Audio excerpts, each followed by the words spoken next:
en Algérie durant la participation à l'IATF 2025 qui est la 4e édition. Pour cet événement de cette année, Madagascar a eu l'occasion d'avoir un stand qui est le portail d'information commerciale de Madagascar. Et ce qui est très spécial pour cette année, c'est la participation et du secteur public et du secteur privé à ce grand événement dans notre stand. Ce qu'il faut savoir aujourd'hui, l'Afrique a beaucoup d'atouts à donner et Madagascar en fait une par rapport à cela. Et c'est pour ça que nous avons dédié le portail d'information commerciale à avoir aussi sa place dans ce stand de l'IATF 2025.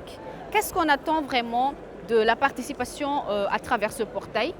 Nous savons maintenant que la digitalisation est un outil très important pour faire connaître Madagascar et les services qu'il offre à travers le continent africain et à travers tout ce qui a été présenté durant l'ouverture officielle de cette IATF 2025, nous avons pu comprendre qu'il y a beaucoup de potentiel à offrir et Madagascar va utiliser la digitalisation d'offrir ses services par le portail d'information commerciale pour que le pays africain puisse facilement avoir des échanges avec Madagascar, aussi importation qu'exportation, tout en visant toujours le développement économique du continent africain.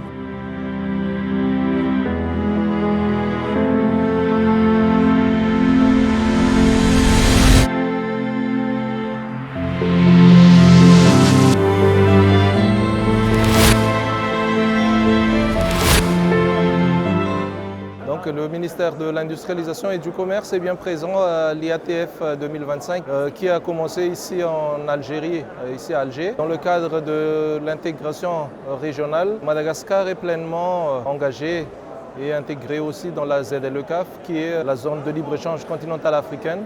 Et c'est à ce titre-là que le PICM, qui est le portail d'information commerciale, qui supporte pleinement donc, cette intégration de Madagascar au sein de la ZLECAf, a pu assister donc, à cette cérémonie d'inauguration. Madagascar a lancé officiellement le 30 avril 2024 le portail d'information commerciale. Et c'est dans ce cadre-là que cette présence ici à cette foire intra-africaine en fait, trouve toute sa justification parce que Madagascar souhaite justement partager et acquérir les expériences des autres pays qui ont aussi les mêmes systèmes et surtout faire connaître Madagascar à travers ce portail d'information commerciale, surtout les opportunités du commerce, tout ce qui est question de facilitation du commerce et surtout partager et dire aux investisseurs et aux pays africains que Madagascar est bien présent et Madagascar souhaite intégrer ce grand marché continental africain.